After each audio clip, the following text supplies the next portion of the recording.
I got scrapings off Jim's wall. I got scrapings off Jim's wall. I got scrapings off Jim's wall. I got scrapings off Jim's wall. I got scrapings off Jim's wall. I got scrapings off Jim's wall. I got scrapings off Jim's wall. I got scrapings off Jim's wall. They get the views from the UFO fairy tales and UFO fairy tale huckstering. Scrapings off Jim's wall. They get the views from the UFO fairy tales and UFO fairy tale huckstering. Scrapings off Jim's wall. This UFO circle jerk. This UFO circle jerk. This UFO circle jerk. This UFO circle jerk. This UFO circle jerk. This UFO circle jerk. This UFO circle jerk. This UFO circle jerk. I got scrapings off Jim's wall. I got scrapings off Jim's wall. I got scrapings off Jim's wall. This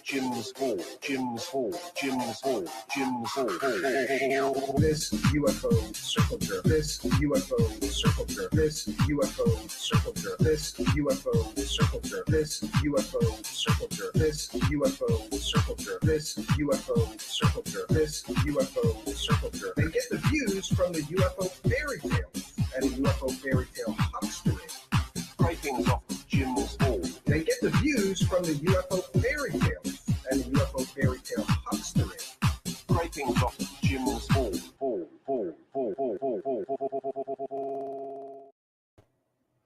Greetings and salutations, friends, and welcome back. We are back once again, and tonight we're doing some things a little differently. Instead of focusing on one scammer, disclosure advocate, UFO celebrity, whatever you want to call them, tonight we're going to be spreading out and giving you a bit of an overview of the circus of UFOs. We've got convicted pimps, fake scientists, convicted pimps that people are using to make millions of dollars selling fairy tales. We've got secret space program drama. Did you know that among all of those secret space program insiders, there's a big civil war going on, and they all want to be the next secret space program superstar. Wait. Secret space program superstar. Yeah, that's it. Due to Corey Goode admitting under oath that he's never even been to space, he's been knocked out of the top spot, and he's no longer the guy that's going to be making millions of dollars telling fairy tales about secret space programs with no evidence. He had a nice run. 8 years. 8 years that dude told completely fake stories with no evidence, no corroborating witnesses, except if you count that old dude, William Tompkins, who used to say that he had what did he say? He had like an alien hot blonde Nordic for a secretary, right? Great sources of information. And they used the wackadoo super duper prover maneuver. You know, Jay Widener said that he vetted Corey Goode because that other guy, the other wackadoo, said that his wackadoo stories were true. Next, we get, let's see, we've got Travis Taylor. I love this guy. This guy belongs on an episode of Hee Haw or something. In fact, he had his own show that was largely centered around, you know, sort of hillbilly stuff, right? Blowing stuff up in the woods and, you know, making submarines out of barrels. And yeah, that's the government's top scientist on UFOs. He also happens to be the top scientist at Skinwalker Skinwalker Ranch. I always screw that up because after years and years and millions of dollars generated out of Skinwalker Ranch, apparently the best evidence that they have is videos that could be moths. That's the best. That, you know, a New York Post journalist visited there, asked to see the best evidence. They showed him a video which could be a moth, and then they showed him another video which could be a silkworm, you know, glinting in the sunlight. That's the best evidence. Congratulations to the Skinwalker scam crew, right? How many of you Skinwalker scammers have made hundreds of thousands of dollars or millions of dollars? And of course, George Knapp and Jeremy Corbell were on that train, right? Made every dollar they could. Where is the evidence? When a New York Post editor flies all the way from New York, right, to go to the ranch and says, "Where's the best evidence?" What do we get? Garbage videos that don't prove anything, right? But don't worry, because Brandon Fugel says that there's more. They have more evidence. That's just what they had when he asked or something, right? And at least to his credit, Brandon Fugel let a real reporter that was skeptical go there. Hopefully we'll get more from one Stephen Greenstreet. But the interesting thing is that, Travis Taylor is on the money train. They're all on the money train. Millions of dollars generated out of Skinwalker Ranch, right? And Travis Taylor was the head scientist for a UFO program for a while, right? Or was it consultant? Did the program even exist? Who the hell knows, right? It's a little murky. But here we also have to keep in mind the history. So we're going to put our fair use banner up, and we're going to begin our journey into the circus of UFOs, because that's what it is. Right? And just like any good circus that comes to town, they send their characters out to the town to sell the tickets, right? And let's make no mistake, friends. If you have bought a book about UFOs, a DVD, or a movie about UFOs, if you have attended a UFO conference, if you have paid for a course from one of these UFO celebrities, if you have paid for get behind the paywall access where they show you things like fake pictures of aliens and shit for your money, you bought a ticket to the circus. You just might not have known that what you were really buying is a ticket to this goddamn circus. And here's Travis Taylor inviting the aliens, right? What could go wrong?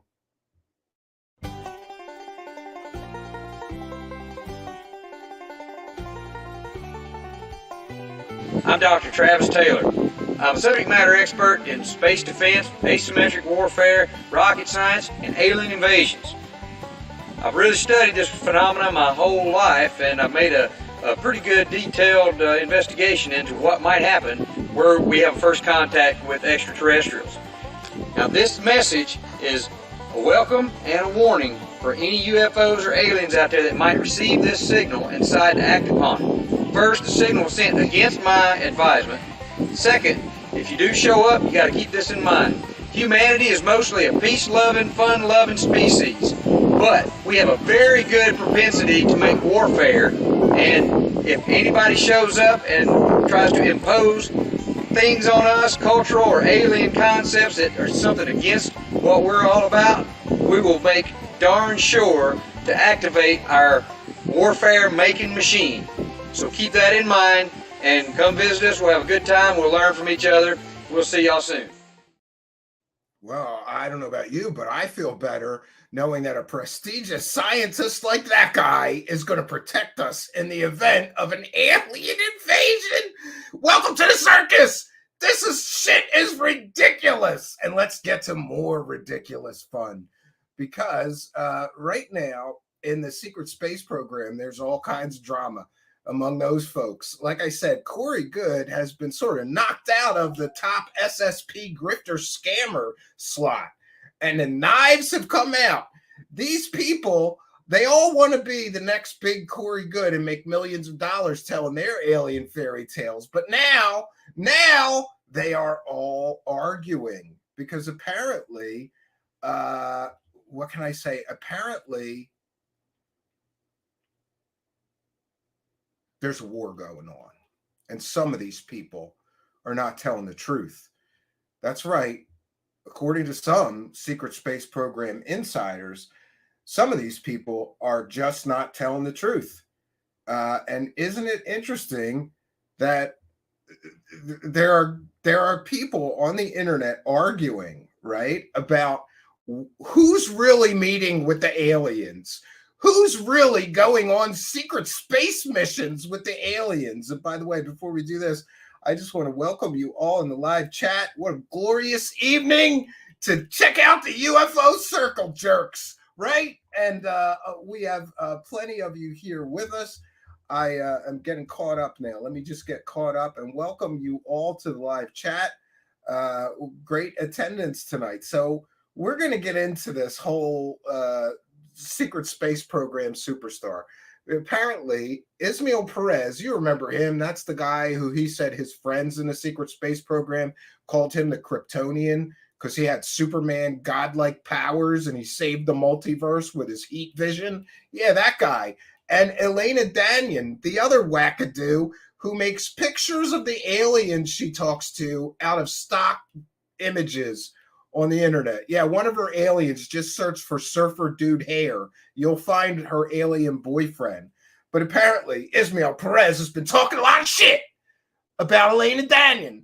And then Elena Danyan's wackadoo friends, I call them the Wackadoo Defense Force. They have come to the aid of Elena Danyan, and they will not let Ismail Perez besmirch her good reputation because Ismail Perez is telling everybody that Elena Danyan got murdered or died somehow, and now the Elena Danyan that you're seeing on YouTube is an AI robot that's lying to everybody, and only he has the truth about the secret space program. But Elena Danyan says, no, Ismail Perez is a liar, and only she has the truth about the real secret space program and them real aliens.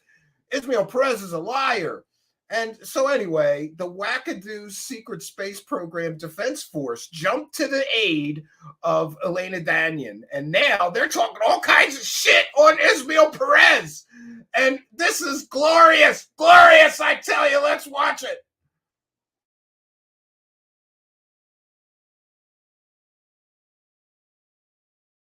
The race to become the next secret space program superstar is on. Recently, Corey Goode, who is the top-earning grifter of telling secret space program fairy tales, well, recently he took a deposition under oath. Corey Goode essentially admitted that he'd never been to space and that his stories were made-up fiction. Kind of hard to be a secret space program whistleblower when you admit under oath that you've never actually been to space. Did you ever go to space? Did I ever go to space? Yes. In my physical body? Yes. I don't believe so, but I traveled astrally and I traveled out to outer space. And interestingly, the other secret space program fairy tale hucksters like Corey Goode saw an opportunity to become the next Corey Goode and make big bucks with their equally childish, stupid stories about aliens. All of them want to be the next top cosmic con and rake in millions of dollars, just like Corey Goode once did. But public interest is waning, and even people once incredibly interested in these topics have grown tired of years and years of fantastical stories from so many of these money-hungry characters with absolutely no evidence to prove their stories are actually true. The money in that space is drying out, and the knives have really come out too. There's only so much money to be grifted from stupid people telling alien fairy tales. So the battles have begun, friends. It's funny to watch grown adults argue with a straight face about who's really in contact with multiple species of aliens and who's really going on secret space missions and who's just lying about it for money. None of these people have any proof whatsoever. None. It's all just ridiculous stories with absolutely no evidence other than, trust me, dude. We've got people dedicating their full-time lives to spending all day and night on the internet telling alien stories and telling people that other people telling similar alien stories are somehow lying. Welcome to the circus of secret space program alien contactee wackadoos. So come on, let's watch a couple of these wackadoos who are having a huge argument right now about which of these wackadoos are lying about aliens and which of these wackadoos are really in contact with multiple alien races and offering the world true secret knowledge about aliens.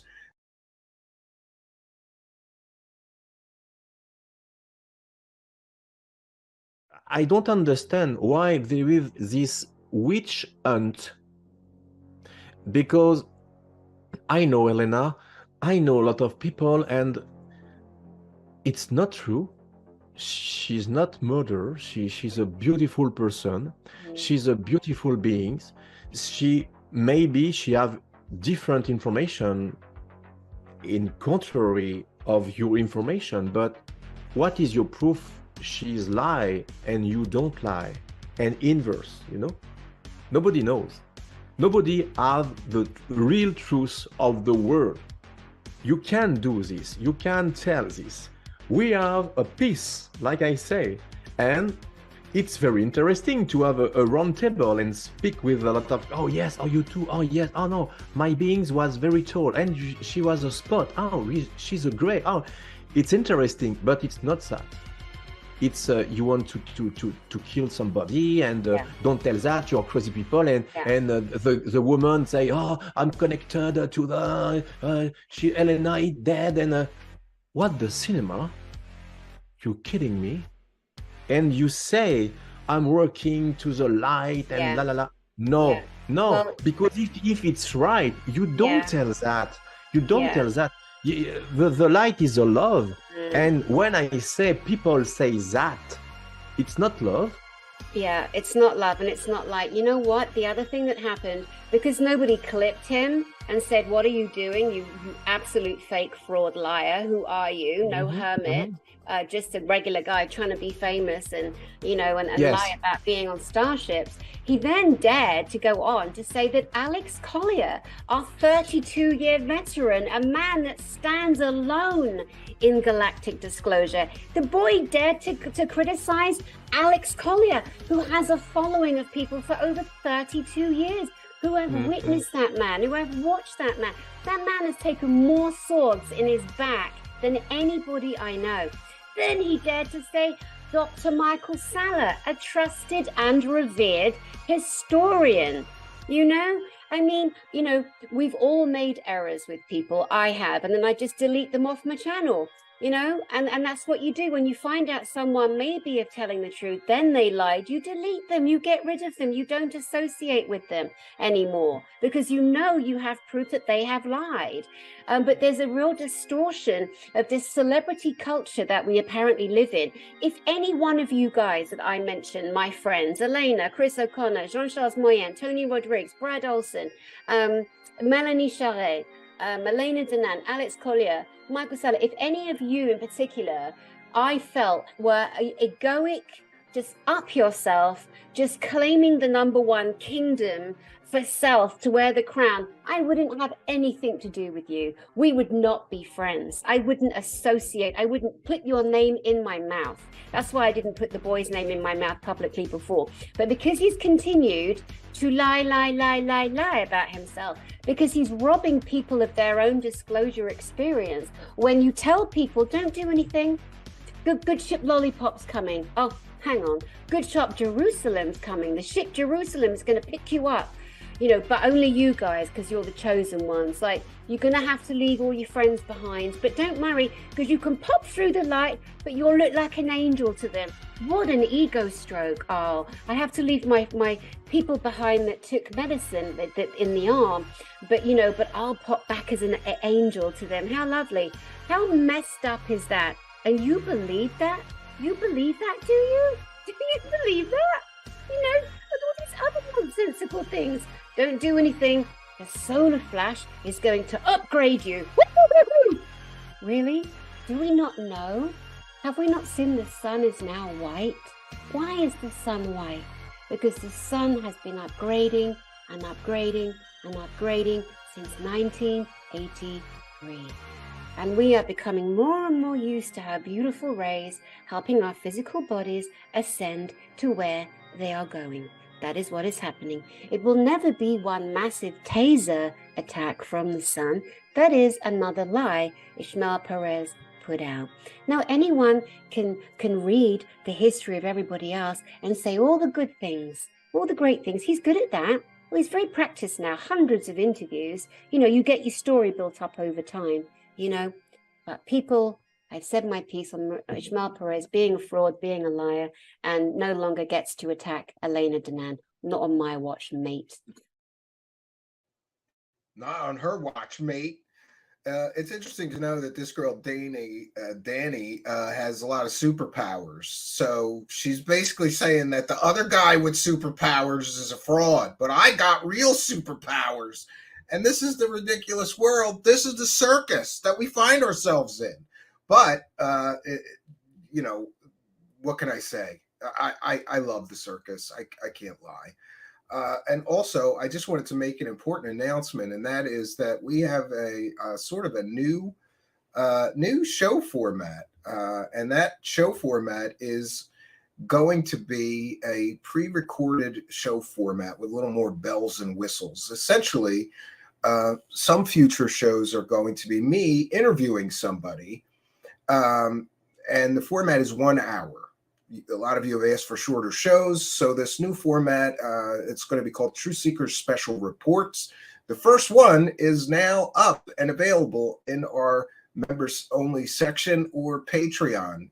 And by the way, we're going to get into another interesting discussion, because recently I got some emails from somebody defending David Wilcock and saying essentially that we are no different than David Wilcock because we're making money too. And I just wanted to be sure that we address those things, because every once in a while, these attack vectors come back up again. And this whole line of defense that we're somehow no different than the grifters because we're making money too. First of all, our Patreon is a $1 paywall, and our members only section is $5. But all of our content is free. Eventually, you get early access. And by the way, that person was specifically talking about us covering David Wilcock's hover car scam and saying that, so what if David Wilcock's making money teaching people the secrets of anti-gravity? Well, first of all, he didn't teach people anything that you can't find on the internet. And second of all, he's lying. No, he said that you'd be able to do it once you took the course. Nobody so far has built an anti-gravity engine. Therefore, it was a scam. And by the way, I believe that was the last course that David Wilcock ran. And during the Corey Good depositions, Corey Good mentioned that David Wilcock made $4 million selling that scam. And I checked because people said, you're no different, Stephen. You're making money too, right? And I checked, and we made $16, I think, covering the David Wilcock hover car scam, anti-gravity, $333 course, and what a scam it is. So David Wilcock made $4 million. We made $16 million. He made $4 million lying to everyone, over-promising, under-delivering, hyping it out the wazoo, saying you'll be able to build an anti-gravity engine and a free energy device after you take my course. Who built one? Nobody. So he made $4 million lying to you all. We made $16 telling you the truth about that course and what a scam it was, and how his whole hover car thing was all a scam. He was telling people that they're going to have a working hover car prototype so that people would believe that he really knew the secrets of anti-gravity and could teach it to them for $333. So David Wilcock made $4 million, right? And we made $16. We made $16. So to you assholes, and you are assholes if you equate what we do here with what they do and say that we're somehow equivalent to them. First of all, we are exposing the scam. We're not running it. Second of all, we make pennies compared to what to tell people the truth about these scams. We make pennies compared to what these scammers are raking in. Do not equate what we do here with what a scammer does. I'm just not going to accept that anymore. And yes, we accept the kindness, the generosity, and the support of people all around the world who want to see these things exposed, who want somebody to finally tell them the truth in a world of grifters, scammers, liars, hoaxers, fraudsters. And by the way, those are just the good guys in this thing. There's a lot worse than that going on. Now let's get to our next piece. Like I said, tonight we're going to be covering a whole gambit of fun stuff. I wanted to address this. I wanted to address this wackadoo. Katie Howland from, what is it, Disclosure Now or Disclosure Tomorrow, or is it Disclosure Tonight, Disclosure Right Now? I don't know. There's so many disclosure shows, right? The disclosure dorks. What have they disclosed? All those shows? Nothing. They do the UFO circle jerk, and they let these assholes come in and lie to their audiences, and they all sit around in their delusion bubbles that disclosure's coming in any day now. This girl has all kinds of superpowers. Did you know that? She has all kinds of superpowers. She's a tarot card reader, a psychic, a witch. I don't know. I didn't get the full, like the Marvel Who's Who or DC Who's Who, right? Like where you get that sheet with what the superpowers are. Like, I don't know. I don't know what her superpowers are, but apparently she is very, very upset. She's very, very upset at the fact that people revealed that Sean Cahill and Lou Elizondo are making fake UFO videos in their backyard. That shit is awesome. These guys went from releasing secret Pentagon UFO videos to faking UFO videos in their backyards. By the way, there's an awful lot more that came out about that. Did you know that there is planes all over that area? And Sean Cahill lied to everybody, saying it was a no-fly zone, right? But Kate Howland is upset because people are doxing Lou Elizondo by, revealing that he's making fake UFO videos in his backyard with Sean Cahill. All right, look. So she says, I've tried holding off on saying this, but I'm going to lose my goddamn mind. Lou has said before he's been on an ISIS hit list. Okay. He said a lot of shit. He also said he ran a government program that never existed, right? He also said that he was the director of a program that had a $22 million budget.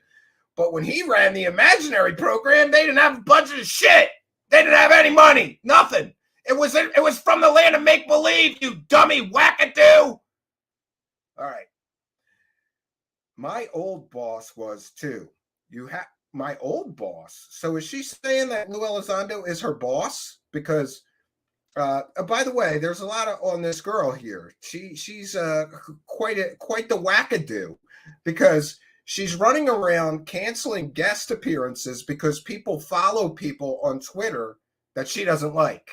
And then she sends them nasty messages canceling their guest appearance on her shit disclosure circle jerk show. Hey, Katie, I love your show. Oh, I love it. Oh, the jerking. Oh, man, it's like the double jerk. That show is such a circle jerk. You need two hands to jerk it all right. Jerk it off, baby. Keep up the circle jerk clown show that you're running, you idiot, you dummy.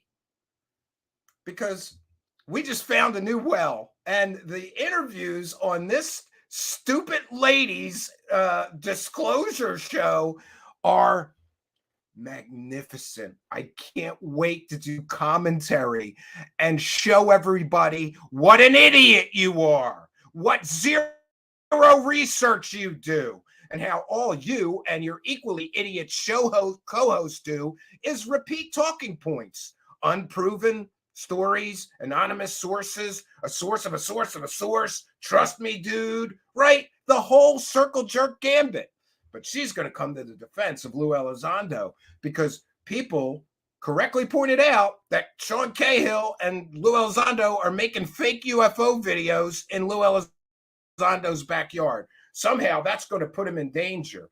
And I just want to put on the record once again that we once hosted a filmmaker here.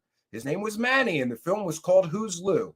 And a lot of Lou cult members did not like that video, did not like that film, and viciously doxed him, his girlfriend, attacked him. This was all the goon squad of Lou Elizondo buddies. And by the way, he was notified that his followers were harassing, intimidating, threatening people, cyber stalking people, doxing people, even telling people, we got to get these people. We got to get them. We have to stop them. From what? From listening?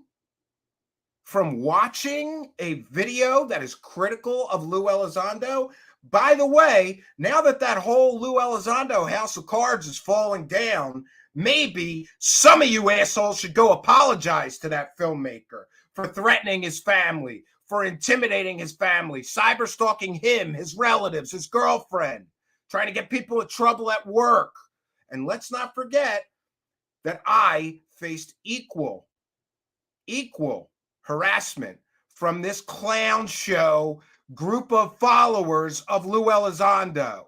And where was she to defend me and my safety and my family's safety when Lou Elizondo cult member clowns were running around putting my address all over, were coming into my live chat and threatening my wife by name, threatening my family, my children, claiming they were outside and they were coming in to get my family? Do you have any idea how illegal that campaign of terror that took place in the name of Lou Elizondo was? That's criminal. That is criminal what happened there. And what did Lou Elizondo do? He was notified about all of this by the filmmaker, by me, by the filmmaker's girlfriend, and other concerned parties. And instead of denouncing, doxing people, threatening people, harassing people, or intimidating people's families, even threatening people's families and their safety, he rewarded the entire goon squad of idiots that did that harassment campaign with a podcast appearance right after they did that. So don't you dare, dumb bitch, claim that our side is doxing people or putting people at risk. The person to blame for Lou Elizondo's general area where he lives getting out is Sean Cahill, who decided to put out a completely fake UFO video. By the way, there's still no metadata. By the way, there's still no audio from that video, right? And do you know why he won't release the metadata? Katie Howland, you dummy. Let me educate you. If he releases the metadata, we will instantly be able to show you what airplane that was. Did you know how many airports are all over that area? I think there's 4 of them, all within miles of the location that he filmed that fake UFO. So congratulations, you dummy. You dummy, right? You're concerned about Lou Elizondo's safety. Where was his concern when people were threatening his critics? And by the way, all I did was host a filmmaker and talk about the film. And what you were saying by your silence on those issues is that's okay. But somebody correctly pointing out that Lou Elizondo and Cahill are taking fake UFO videos in their backyard, that's putting people at risk. This is the hypocrisy, the nonsense of this whole goddamn circus. And this fake ass plastic bitch with superpowers can suck a dick. All right.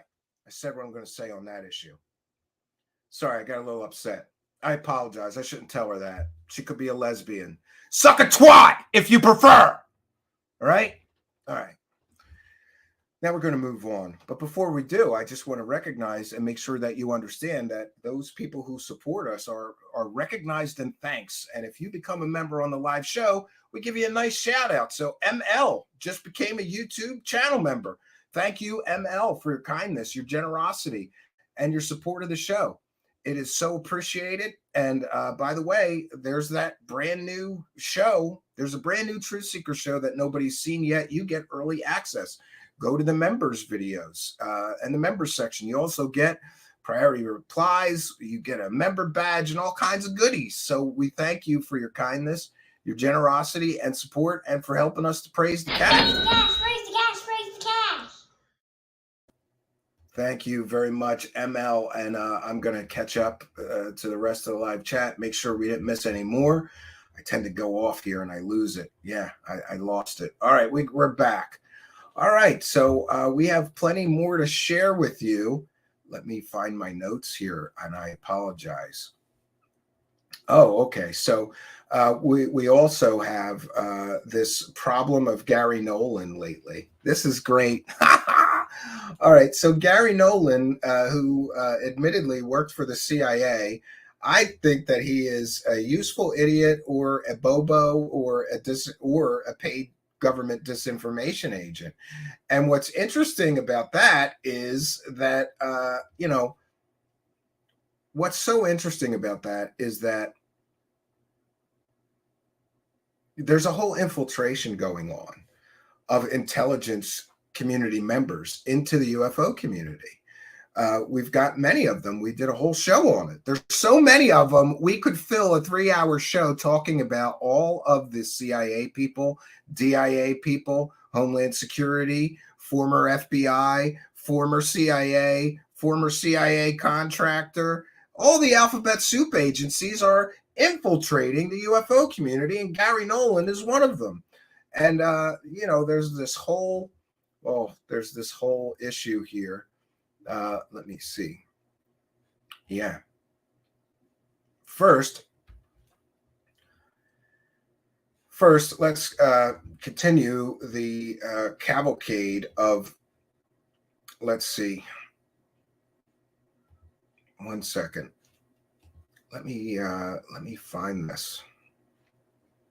Yeah, I have it.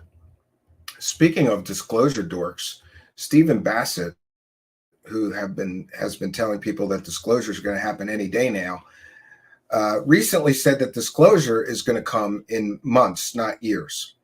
But here he is walking that back. He says to anyone whose knickers are getting knotted up, disclosure is not years away, it's months away, is activist for disclosure is more likely months away than years away. FYI, 11 months counts. And that is early February of 2024. So here's the latest prediction from Mr. Disclosure. All of your other times that you've said this, nothing happened, right? But here's why Stephen Bassett is making statements like disclosure is just months away. It's called the boner-donor scenario, right? I'm sorry, the donor-boner scenario. We got a new term, thanks to a viewer here, the donor-boner scenario. And if you're going to be a disclosure pusher and you want to give all your fans that are giving you money or donating to you a boner, you got to tell them that something big's coming. Something big's coming, and disclosure's coming real soon. And then the donors get a boner and they give more money, right? Do we understand that? So it's called the donor-boner scenario, right? Or maneuver. Let's call it the maneuver. The donor-boner maneuver. Stephen Bassett is an expert at the donor-boner maneuver. Every time the money starts drying up for him, he just starts saying big things are coming. And disclosure's just months away. And all the donors get a boner and give him money. It's the donor-boner maneuver. I've noticed it's not just him doing the donor-boner maneuver. A lot of these disclosure so-called advocates do it, right? And I just thought you'd like to know that there's this thing called the donor-boner maneuver. Because once you know about the donor-boner maneuver, you're going to start recognizing the donor-boner maneuver more. I promise you. And just to be clear, the donor-boner maneuver is what these guys do when they need money Big things are happening. Big drops are coming. Disclosure's just months away. Disclosure's coming. And there's hearings. And people are talking about cross retrievals and the aliens to the senators. It's the donor boner maneuver, friends. Learn it. And then you'll learn to recognize it too. And the next time one of these clowns starts saying that big things are coming and disclosure's coming soon, you could just say to him, no. That's the donor boner maneuver. Okay? Great. All right. Now, I was going to talk about Gary Nolan, but we are going to go for the low-hanging fruit. So besides all of the CIA infiltration and intelligence assets that we have, and defense contractors like Ryan Graves, I would definitely group him into this whole CIA disclosure for profit movement, right? And 1 second, I'm just catching up with the live chat. We see Mr. Squatch is here with a kind and generous $4.99 super chat and says, keep moving that disclosure target down the road. Well, we thank you for your kindness, generosity, and support, Mr. Squatch. And listen, we're going to have to come up with something for us, because I can't do the donor boner maneuver, right? I can't lie to people and tell them that disclosure about aliens is coming any day now in order to get free money. We have to work, right? And work is hard. So I don't blame these guys for doing the donor boner maneuver so much. But, thank you, Mr. Squatch, for helping us to praise the cash without having to lie to people. Praise the cash, Mr. Squatch. Praise the cash, praise the cash, praise the cash.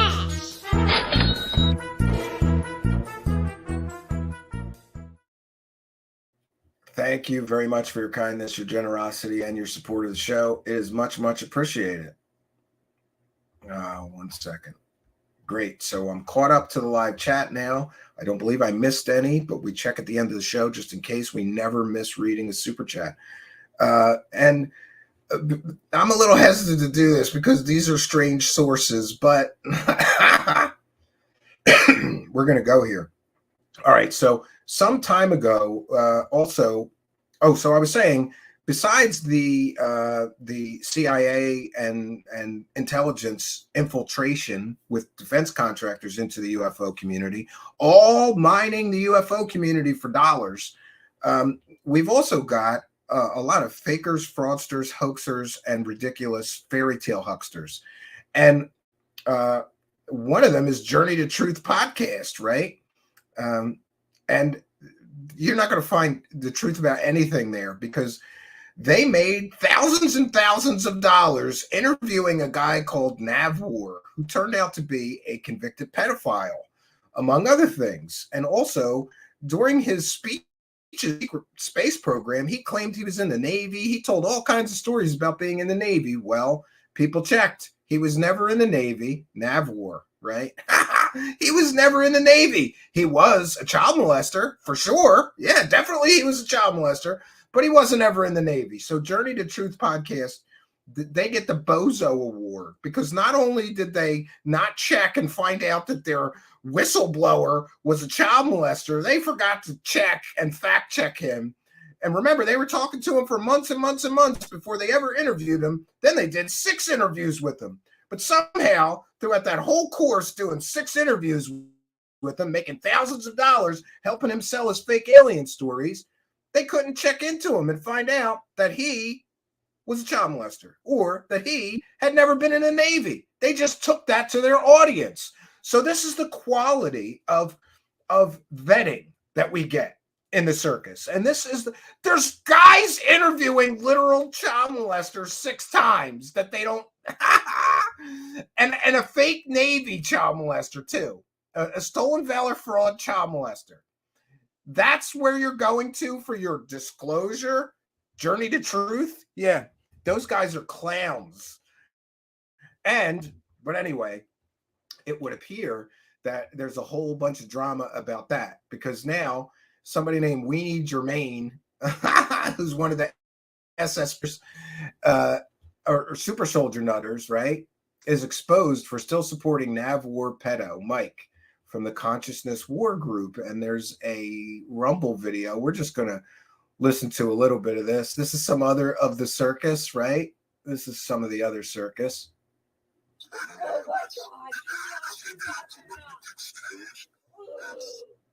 All right, homies, I've been meaning to make a roast on this fool for a while, but here it finally is. And this guy, listen, this guy's OG, octuple OG. And I don't know what the story is here, but I watched a few of this guy's videos. And listen, this guy is like the gangster Truthseekers. I got to get this guy on because he covers up his face and he talks like a guy from North Philly I used to know, right? Like like, I don't know where this guy's from, but he is in that SSP super soldier community, just busting balls on all the frauds. But he does it like gangster. It's wonderful. It's wonderful. This motherfucker Jermaine from the Consciousness War. What's up with this fool Jermaine still supporting and kissing ass to Mike Nav War for being exposed with cold hard evidence as a pedophile, child molester, piece of shit? Homie, let's keep it real. Let's never mind the fact that you're nothing more than an almost 40-year-old loser who still lives with his mom, with no job and no car, always bumming off people to help support your lazy, good-for-nothing ass who sits at home all day smoking weed, bro. Oh, no. You're a weirdo. Why does this cat Mike have such a hold over you? Why would anyone stick up for a fucking pedophile? Yeah. You're actually stupid enough to think that he was set up by the cabal when the evidence is clear as day that this fool... by the way, the supporters of that pedo are now saying that the Men in Black framed him and set him up, and that's why people found records. That stuff was from like years and years and years before he ever said anything about SSP or super soldier stuff. Is nothing more than a pedophile who preys on children. Then you have the audacity to actually say I went out of my way to fake the documents when you know well that they are 100% actual, legitimate proof that he is guilty of what he's done. Yeah. And for you stupid... And so people are saying that this guy faked the documents. We checked those. The guy in question really is a convicted child offender. So these other people that are defending that guy, claiming that the Men in Black set him up somehow, no, we checked the records too. And remember, those arrests and convictions were for years and years and years ago, long before he started. They can't just concoct a fake conviction. Anyway, interesting that there's a gangster guy out there and he is busting balls on these frauds. Motherfuckers that still try to give this cat the benefit of the doubt, I will provide even further proof of Mike's charges. Jermaine, you ain't nada, homie. You ain't nothing but a loser, bro, man. It's time to move out of your mom's house and stop smoking weed every day. I mean, just get a job already, Essay. You're a weird. You told him to get a job. Sucking Elena Danon's pussy, bro. Ooh. She don't sleep with you, bro. She don't want you, homie.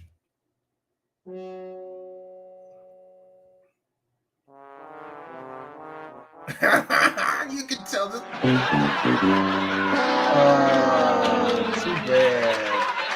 Too bad. All right, so I just wanted to let you know about that. And by the way, I'll be reaching out to that guy. I think it would be funny to have him here and do a whole interview. OG, octuple OG on Rumble. And I will, I'm a little busy right now, but I promise I will put the link to the Rumble video in the description of the video right after tonight's broadcasts. So let me see here. You'll have to excuse me. This has been a hectic week. Okay, so I covered that. Let me get my notes here. This is the problem with doing, all of these things at once.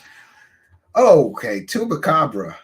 What a shit show the Tubacabra thing turned into. So for those unaware, there's a guy called, speaking of the circus, right? We go from OG, octuple OG to Tubacabra. Tubacabra is a well-known UFO, I don't know what you would call him, a personality in the UFO community. And I was working on this timeline of UFOs. And in any case, there have been some very serious allegations against him for both theft and for posting a lot of very, very racist and very, very anti-Semitic statements in public discords. And people found all those things that he had said. He used the N-word. He, railed against the Jews.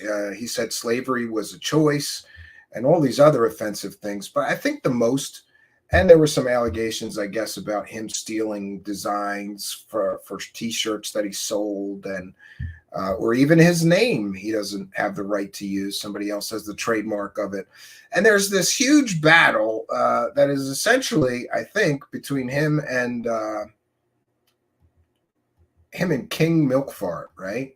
Yeah, that's great. I have to talk about somebody named King Milkfart now.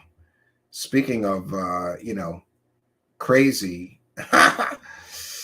And this is so funny. So Uplifting Tweets, who I'm sure that Uplifting Tweets on Twitter has said some nasty shit about me. And so, I expected this to be worse. But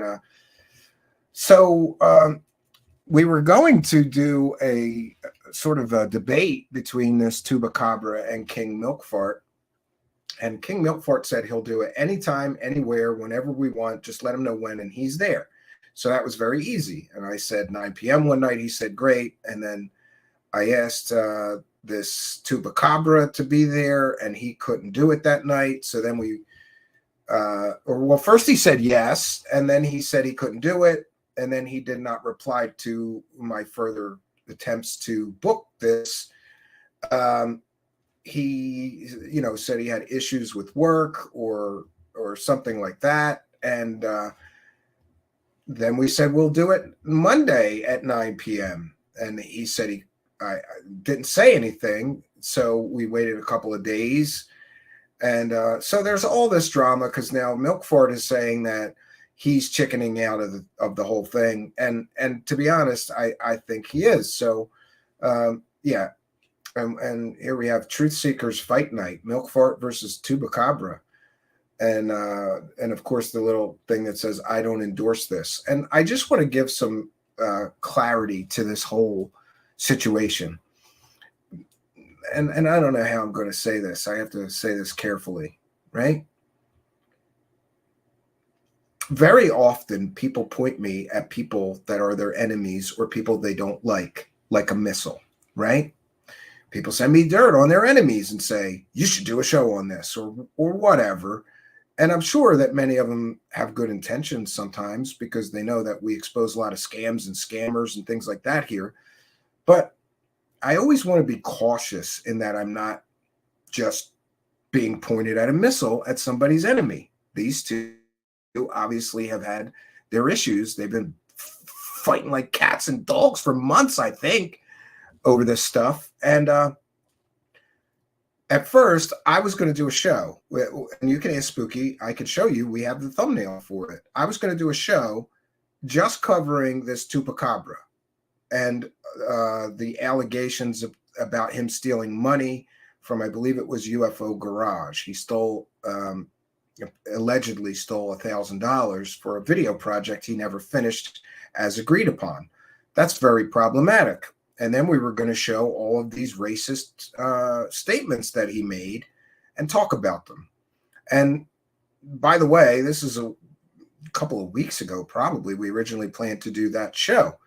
But then I thought that maybe it would be better to give him an opportunity to talk about these things and not just look what he did, because I I don't really think there is an explanation for all these racist tweets and anti-Jewish, anti-Semitic tweets.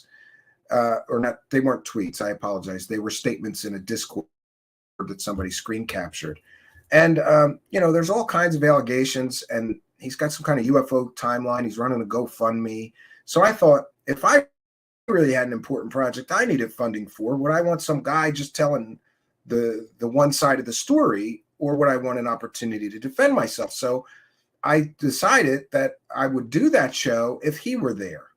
And then suddenly Milk Fart is kind of like, well, part of the deal, I guess. So then we thought, well, let's let him come on here and just we'll get to the truth between the three of us.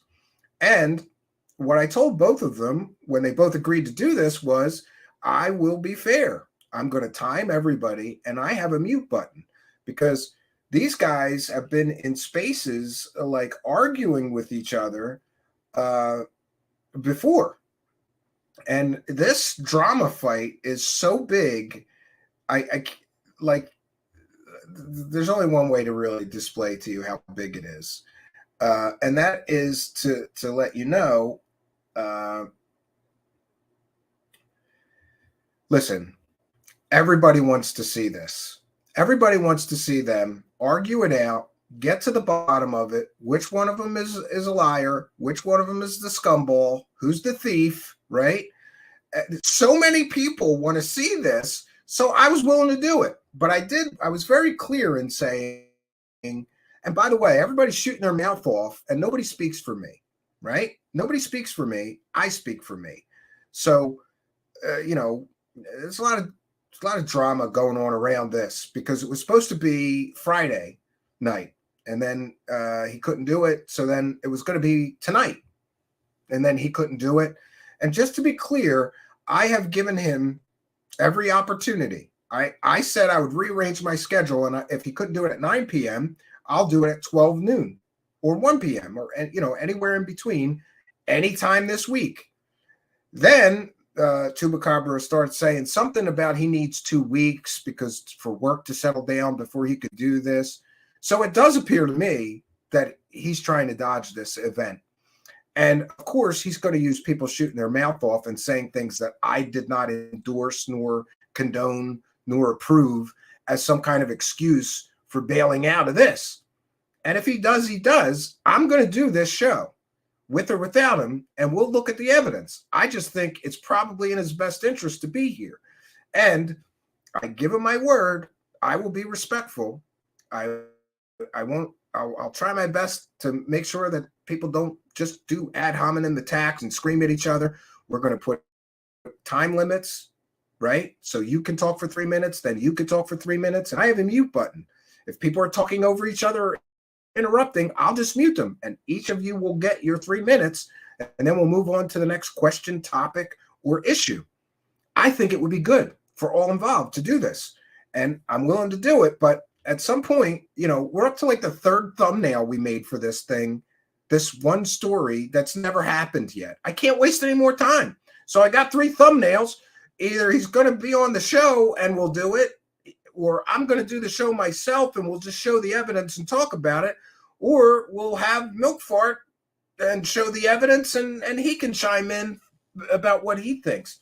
But just so you know, like how much people want to see this fight. Like people are tuning into spaces on Twitter to hear these 2 guys argue about all this drama. And I've even got people that hate my guts, like Jeremy Corbell, listening in on these spaces in this drama argument that's glorious. And he wants me to do this show. Even Jeremy Corbell's listening in, and he wants me to do this show. Really? You think happened? No. You tell me what happened. You're the one with the accusation.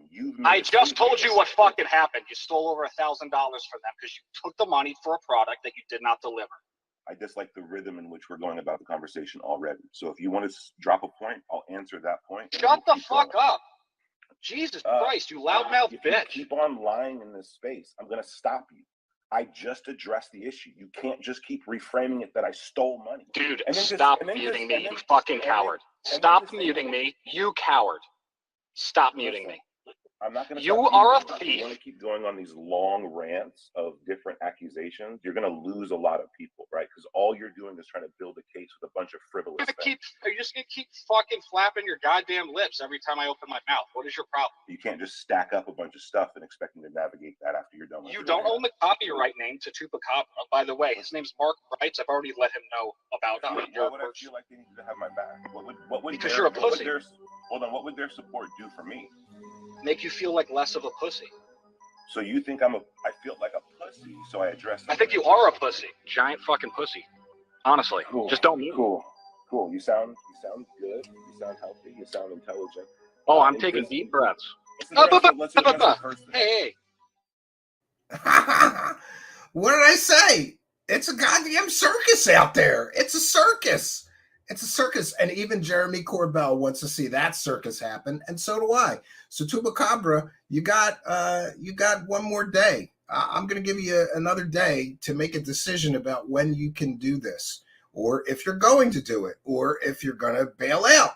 And I respect whatever decision that you make. But, we've got 3 thumbnails and I'm going to use them. That's just the way it's going to be. And by the way, this is fair use. That was transformative work. It's a comedic parody, of course, of UFO Judas.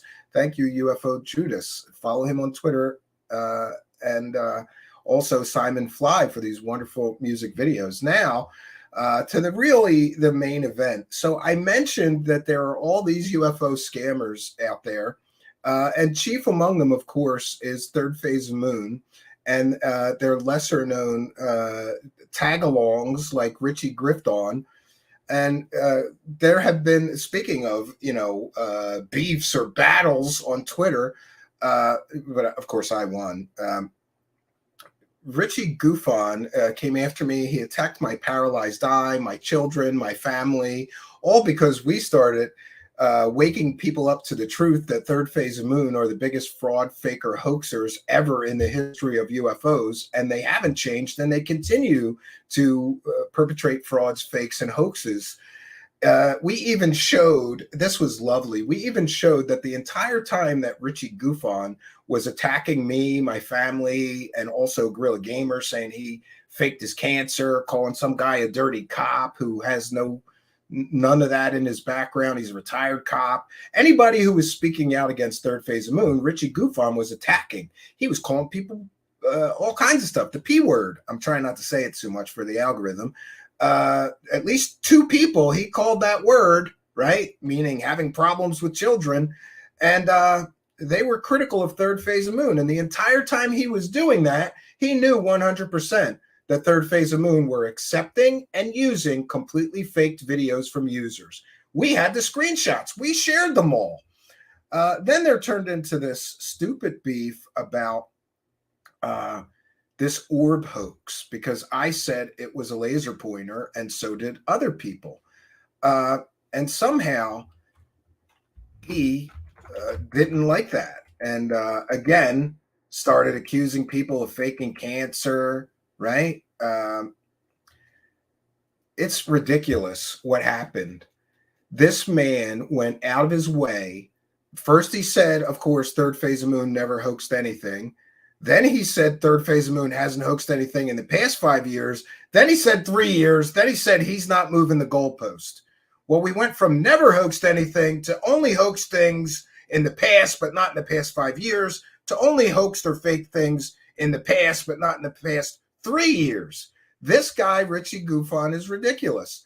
And he has called me a hoaxer in his clickbait thumbnails. He has called me a scammer. No evidence of any of that. He has attacked my children, my wife, my family, right? My dead father, right? Did you want a list of dead relatives, Rich? Are you running out of things to attack me on instead of addressing the evidence? But he's sure that he's right and I'm wrong, right? Third Phase are great, right? And look at the lengths, the cult-like lengths that some of these people go to defend fakery, fraudery, hoaxery, and bull. You're going to attack people's wives and children because they caught you faking things? Really? And to you people giving him money, he never learns, because he not only did he make fun of my disability, but he did it, I think, like 3 times now. 3 times now, right? For those unaware, I have a paralyzed eye, so he's telling eye jokes on his show. He thinks that shit is hysterical, right? But recently he said that he would love it if somebody can prove he lied. Well, we did, because we proved that he lied about third phase. We proved that over and over and over and over again. But that wasn't enough. He's still claiming that we didn't prove anything. We can't prove anything. Nobody can prove third phase moon ever hoaxed anything. There's 2 documentaries. By the way, follow me on Twitter at Stephen Cambion. I broadcast those documentaries for free every day.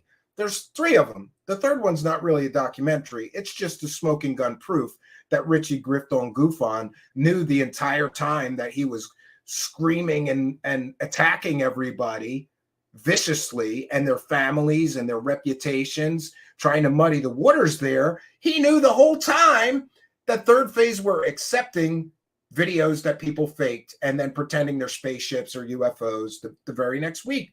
We have all the screenshots. We show it in that third one. And I'm broadcasting them every day on Twitter for the rest of my goddamn life. And he can say that he didn't do anything to me, right? We have all the clips, Rich. We have all the clips of every time you attacked my wife, my children, my family, my disability, my dead father. We have it all. We have it all. And by the way, great job. That proves alone that third phase of moon are fly-by-night slimy scammers, because a real or reputable company that produces media would not allow one of their subcontractors or employees to call people pedophiles, make fun of people's disabilities, fat shame people, damage retired police officers' reputations, say somebody faked cancer when they've shown their medical paper proving that they faked cancer. Any real or reputable media company would immediately fire him. But they didn't, because they like him attacking their critics, right? They think that's going to shut people up and make them back down. No, I don't think so. And by the way, this orb hoax is so ridiculous, and he has doubled and tripled down on it. He's going to claim he's not a hoaxer. Well, we've got multiple hoaxes now. This guy is even hoaxing EVPs of dead audience members and grifting for super chats off of fake EVPs, that's electronic voice phenomenon, of a dead viewer. Somebody in his audience died. A couple days later, he's getting electronic voice phenomenon recordings of that dead audience member talking, and he's pumping it up with clickbait titles on his show. He's making money off of a dead viewer. That is the height of griftdom. Welcome to the circus. But that's not all he's doing to make money. He's faking spirit orbs and other fake UFO phenomenon, right? It's amazing. So he asked for this, by the way, because, well, you'll see. And by the way, a lot of times when we do this, play a video, we have problems, but I'm forced to do it for various reasons. So hopefully this will play. If not, we're going to be debuting this specific video I'm about to share with you later tonight as a separate video. This is Richie Goofon's spirit orb hoax. Busted. Now, I'm sure he'll come up with excuses. I'm sure he will, but I think it's busted. And anybody that follows Goofon knows that I am not a hoaxer, and I don't lie. About anything here, anything I say here is all true. To me, anyway. I didn't do anything wrong, just told the truth. There's never been any proof I lied. Not one.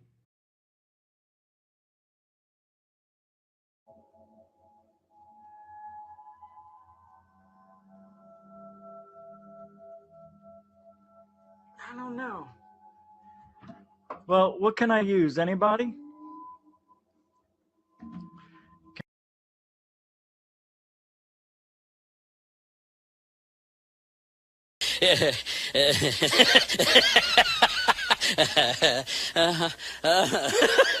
I'm a hoaxer. All right? That's what they're saying about me. I'm just giving it back. And I think the guy faked cancer. Gorilla Gamer faked cancer. I'm saying it. I think he faked his cancer. Do I have proof? No. He's telling everybody I faked an orb. When I left my seat a few years ago, a white object came around. I said I faked it with a laser pointer because I came back and had something black in my hand, which was my vape pen. But I'm a hoaxer because I had something in my hand when I came back to my desk. It was a vape pen. But oh no, that's the laser pointer. He's got it in his hand right there. The reason I think he faked cancer, because he looks like he's in perfect health. Gorilla Gamer faked cancer. I'm saying it. I think he faked his cancer. Gorilla Gamer faked cancer. I'm saying it. I think he faked his cancer. Do I have proof? No. Do I have proof? No. Do I have proof? No. Because I don't think I support any hoaxers, nor have I ever been caught in a hoax, lied about a hoax, supported a hoax, or anything hoax. And I would love it if you could come up with evidence of that. Trying to say I hoaxed an orb sighting because I had my vape pen in my hand and it's a laser pointer. No, it's a vape pen. And orbs aren't white on laser pointers. They're green, red, right? I don't know any white orbs from a laser pointer. I don't even know how you do that. How do you make an orb out of a laser pointer? You would see the, right? Wouldn't you see the beam? Anyway, I faked it, all that. I didn't do anything wrong, just told the truth.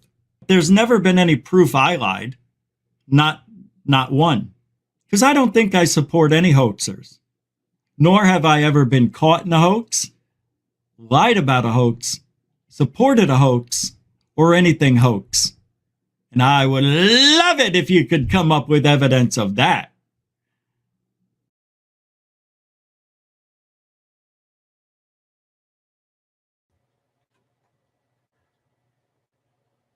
Ooh, so spooky. A ghost orb appearing while we're using a Ouija board. So spooky. It couldn't possibly be a laser pointer. Couldn't possibly be a green laser pointer. Ooh, even more spooky. Two ghost orbs. Two ghost orbs. So spooky. They couldn't possibly be laser pointers. Or could they?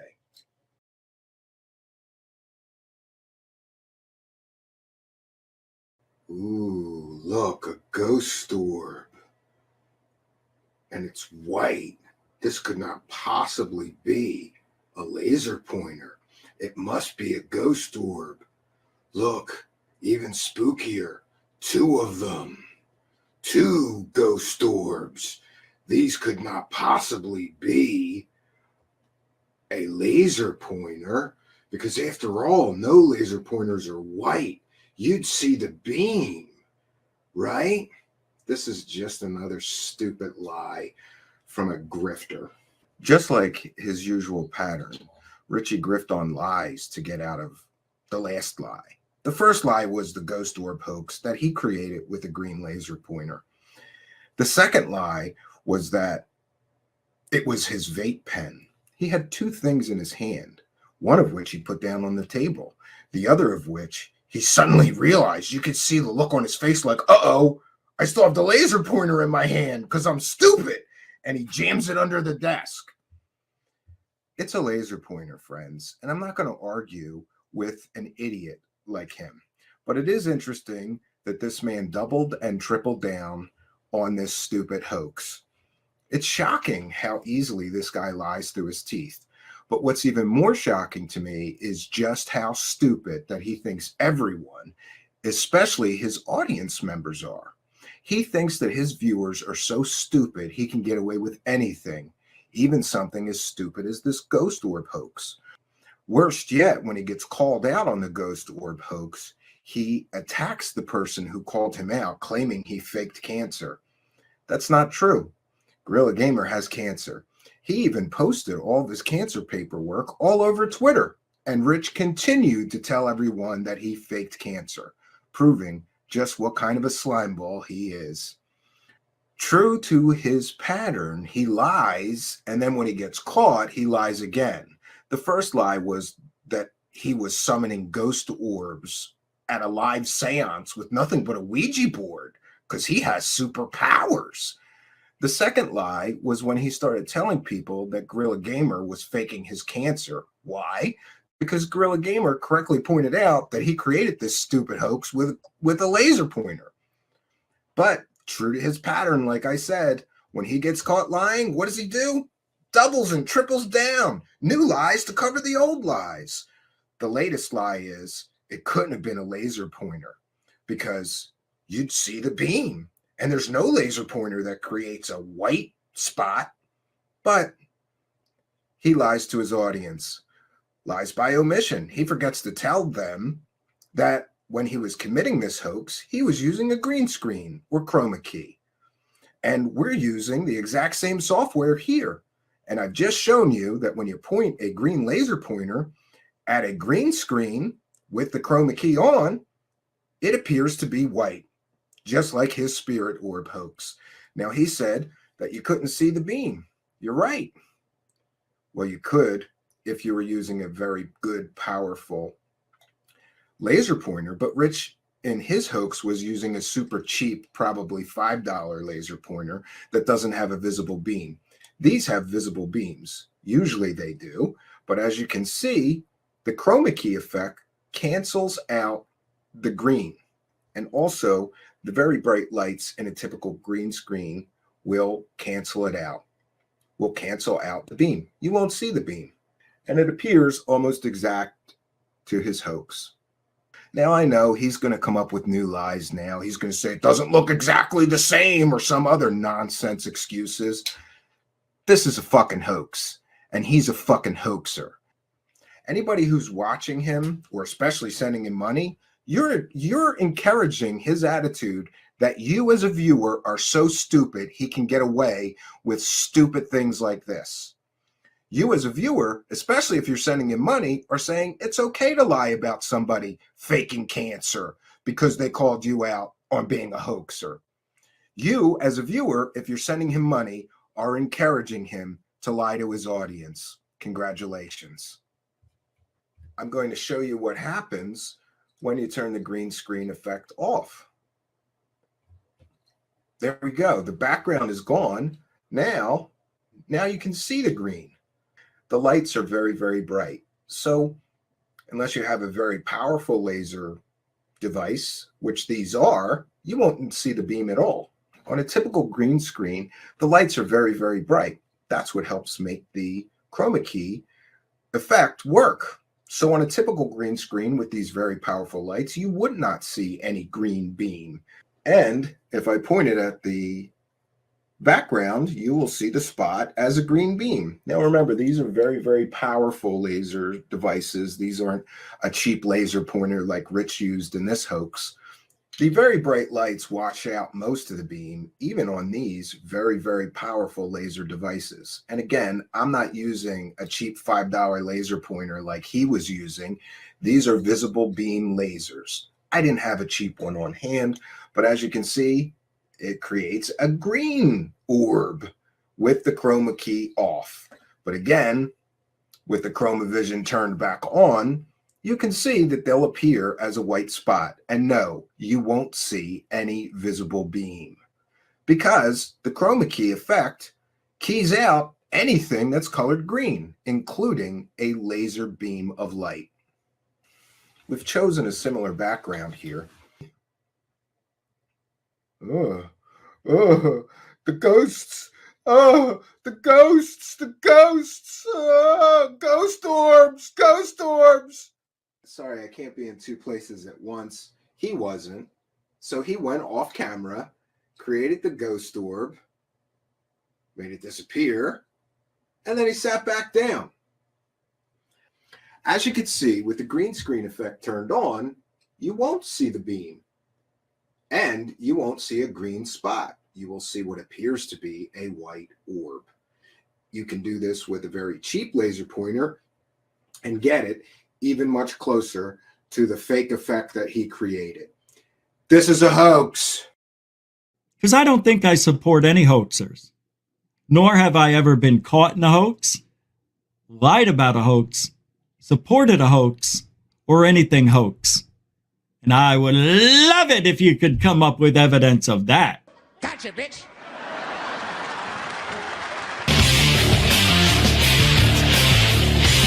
Are you happy now? Are you happy now? Are you happy now? Are you happy now?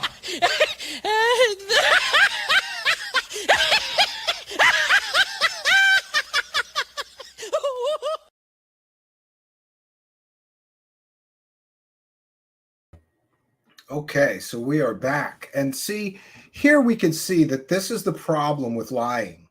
You just dig a bigger hole for yourself. He lied over and over and over again about a ridiculous, stupid hoax.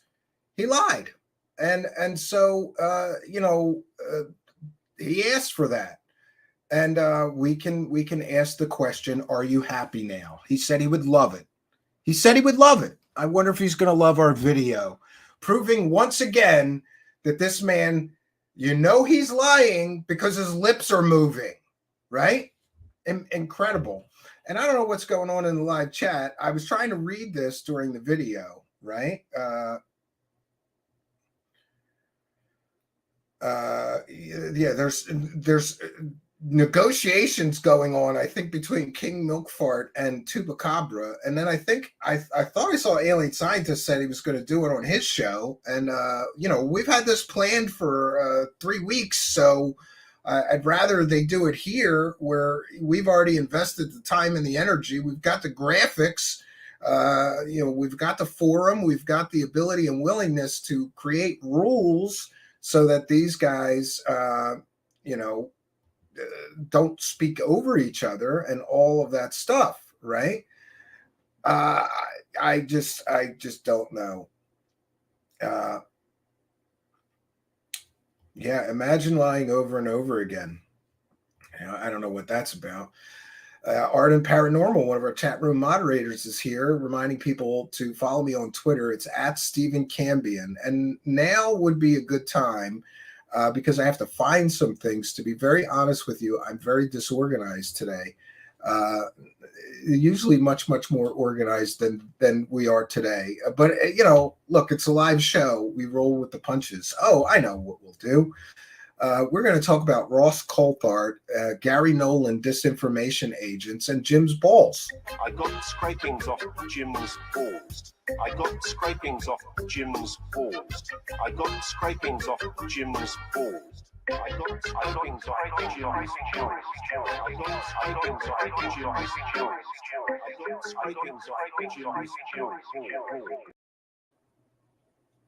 And let's not forget that there's some new revelations. Remember how I said that the CIA and the DIA and all these alphabet soup agencies are infiltrating the UFO community and spreading disinformation? And even I believe, and many people believe, that it's an organized disinformation campaign spearheaded by some nefarious group within the United States intelligence agencies to disinform, misinform, and misdirect the UFO community away from the real stuff, right?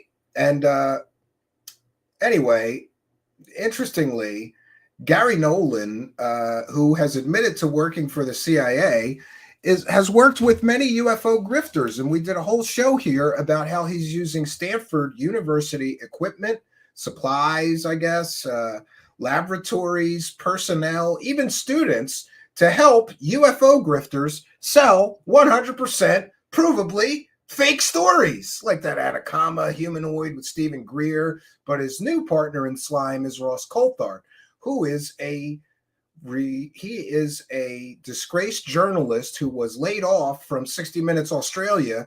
Most people would say because he ran a completely and totally 100% fictional story about pedos running the British government, right?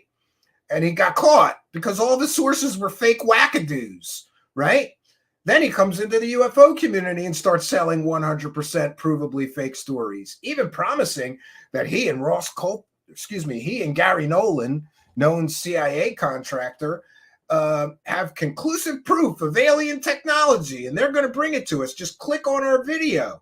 So they basically ran a consumer scam promising conclusive proof of alien technology. And then they had to take the video off of YouTube due to the controversy of them lying through their teeth in the promos. And by the way, I want to thank Stephen Greenstreet. There's two versions of these promos running around. And one of them, Stephen Greenstreet put Gonzo in. Stephen Greenstreet, follow him on Twitter. It's Middle of Mayhem, or go visit the Basement Office on YouTube. It's so much funnier with Gonzo in it. So here's Gary Nolan's partner in slime and trying to make excuses for being caught 100% lying in this promos with Gary Nolan. I probably would be more cautious about in terms of how we present it is the sphere story, for the simple fact that we just don't know yet whether it is or it isn't non-human technology. We have new, conclusive proof, testable evidence of alien technology. Frankly, whilst a lot of people want us to say, yeah, it's alien technology, we're not going to say that. We have new, conclusive proof, testable evidence of alien technology. This renowned scientist confirms it all. Whilst a lot of people want us to say, yeah, it's alien technology, we're not going to say that because that's a terrible danger. We have new, conclusive proof, testable evidence of alien technology. A lot of people want us to say, yeah, it's alien technology. We're not going to say that. Alien technology. This renowned scientist confirms it all. We're not going to say that. New, conclusive proof, testable evidence of alien technology. This renowned scientist confirms it all. We're not going to say that, for the simple fact that we just don't know yet whether it is or it isn't non-human technology.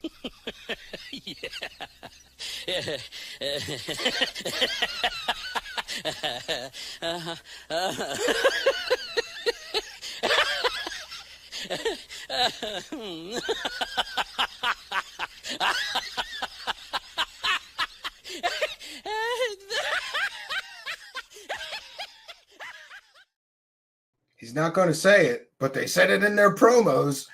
And then, of course, Gary Nolan gets all pissed off, right? He gets all pissed off because people start asking him for the analysis of the ball shavings, right? And then he starts complaining, saying he needs millions and millions of dollars worth of labs, equipment, personnel, and more in order to give us a good analysis of that.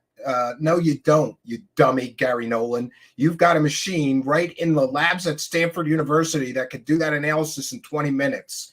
Why will you not give it to us? Do you know why? Because that shit is fake. That's why. It's normal ordinary earthly metals that were taken off of that stupid ball, right? And by the way, that ball came from a wackadoo, right? Get a metal ball from a wackadoo and claim it's an alien probe, Gary Nolan, you goddamn clown. Gary Nolan is a clown.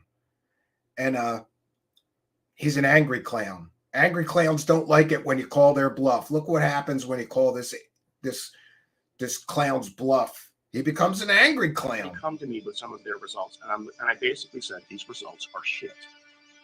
So I'm sorry to the people who are so friggin' impatient that they won't get off their butt and go learn this stuff and do it themselves. I'm not your daddy. I'm not here to do things for you. I'm sorry.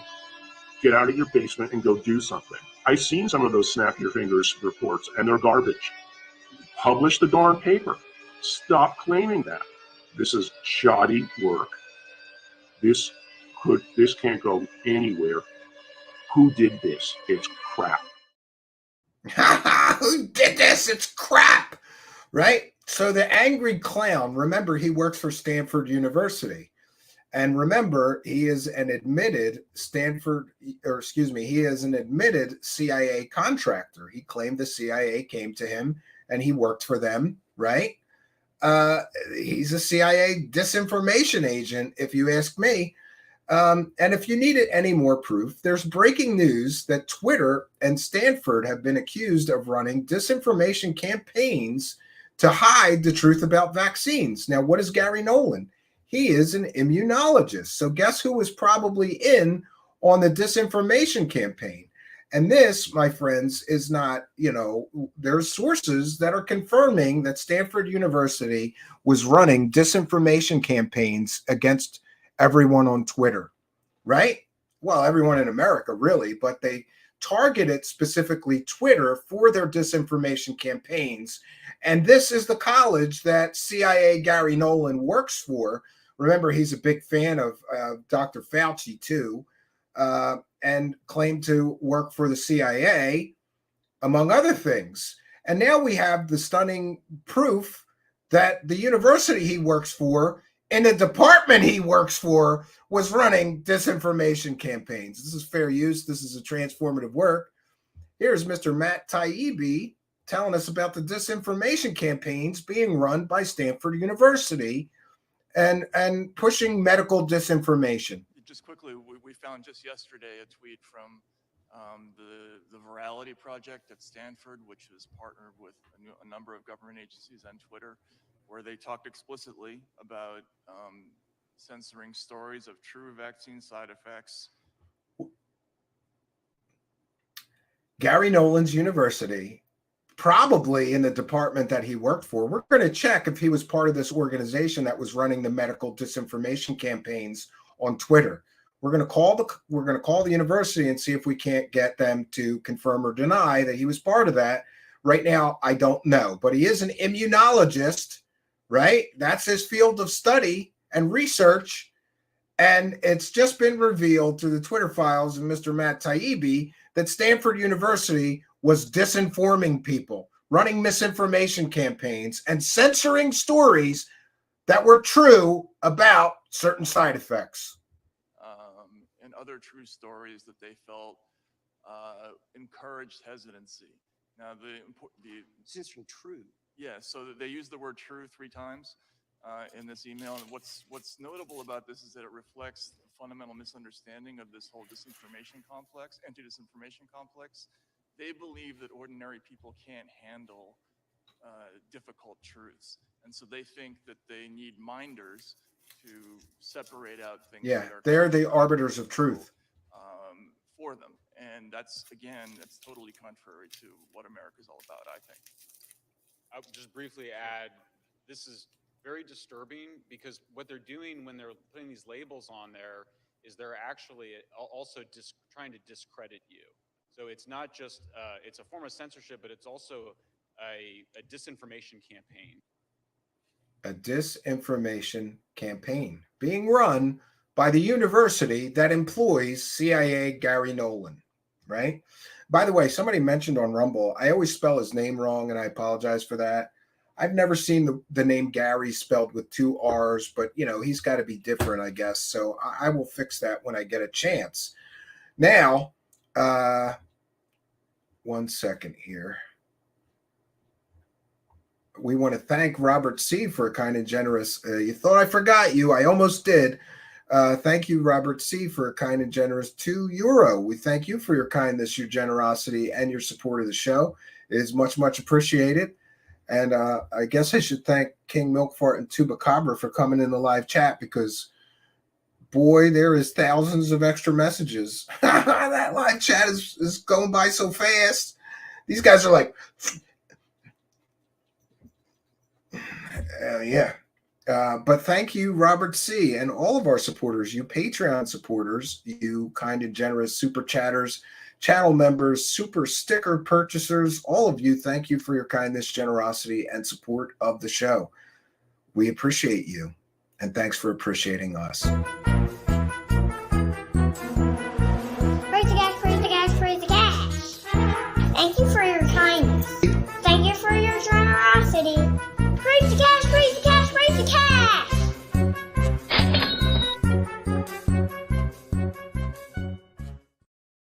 All right, and I think we're all caught up. If I did miss a live chat, please let me know in the live chat if I missed your live, if I missed your super chat. And we have Stormcrow with the kind and generous $2 Australian, who says the cat fight has been entertaining. Well, thank you. We aim to please. Thank you for your kindness, generosity, and support of the show.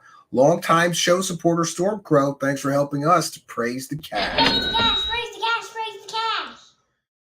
There we are. And if I did miss any other super chat, please let me know in the live chat. But I think that we've gotten them all. I'll check backstage here in a moment. Now, it would be a good time to remind you of two things. I've got a whole lot more to share with you. And the show, oh, wait a minute. Gary Nolan. Gary Nolan is a disinformation agent, in my opinion. I'm entitled to my opinion. All he does is help UFO scammers sell fake stories with his perceived legitimacy because he's a Stanford University professor. He's not a material scientist. He's not a physicist. He's an immunologist. So I'm sorry, I don't think he's qualified. And isn't it interesting that a so-called disclosure advocate is working for an organization that is actively censoring true information from the American public for whatever reasons? There's no excuse for that. I don't care about hesitancy. I don't care. There's no excuse for that. Gary Nolan is a joke, a clown in a lab coat that helps UFO scammers sell 100% provably fake stories. That's the facts. So now would be a good time to remind everybody that the show is not over. Sometimes I play a bumper and everybody rolls on out of here. No, I've got plenty more to share. We've still got time for questions, comments, and things. I've got more fun stuff to share as well. But we do have to remind you that we are a viewer-supported show. And there's a couple of ways that you can support us.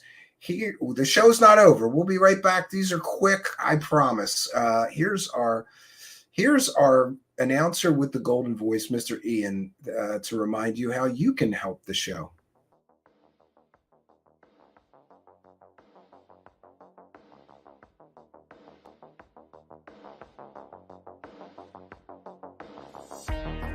Truthseekers is a viewer-supported show.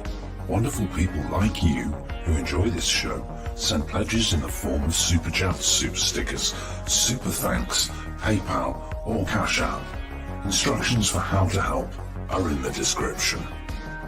You can also join our Patreon, and for as little as $1 a month, you can get extra content. Patreon supporters get a backstage pass, early access to all our production videos before they are distributed publicly, Stephen Campion's music, private writings, a monthly show journal, and more. You can also become a YouTube channel member for $5 a month. A YouTube membership includes all of the Patreon benefits, plus a special members badge, priority reply to video comments, and the live chat, plus a monthly members-only video. We thank you all, kind and generous benefactors, for supporting Truth Seekers. Thank you for your generosity and support.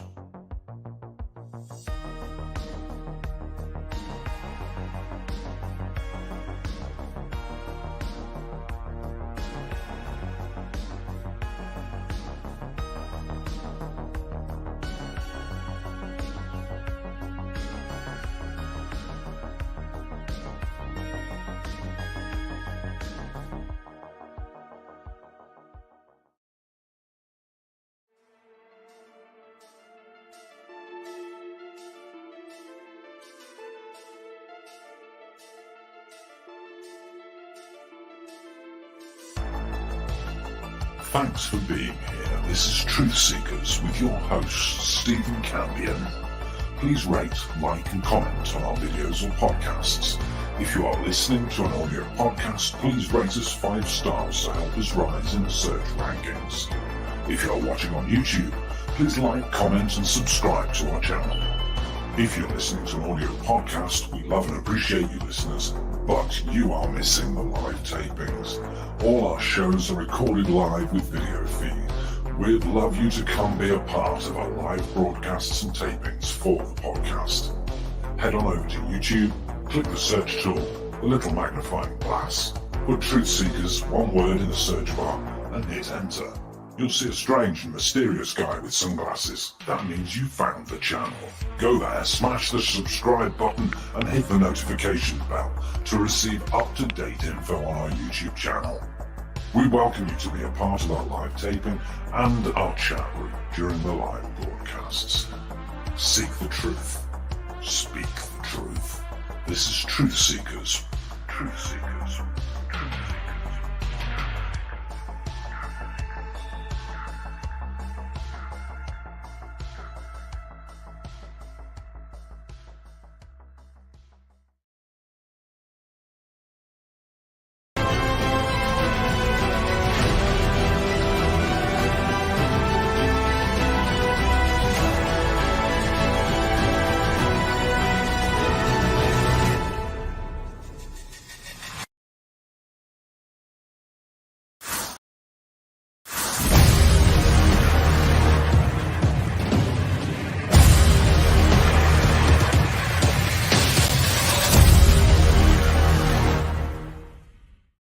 Greetings and salutations. We're back. See, that wasn't that bad.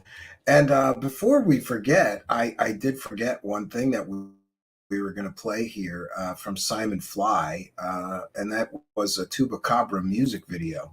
Yeah, everybody gets the equal lampooning here, right? I thought I had one. Oh yeah, we do. No, I don't. Damn it. I'll find it. I will find it because it's worthy of playing. Definitely worthy of playing. But in the meantime, we have other ridiculous people that we need to cover. So let me start with something new to share here. We're going to go into... Yeah, 1 second here. I knew I had it here.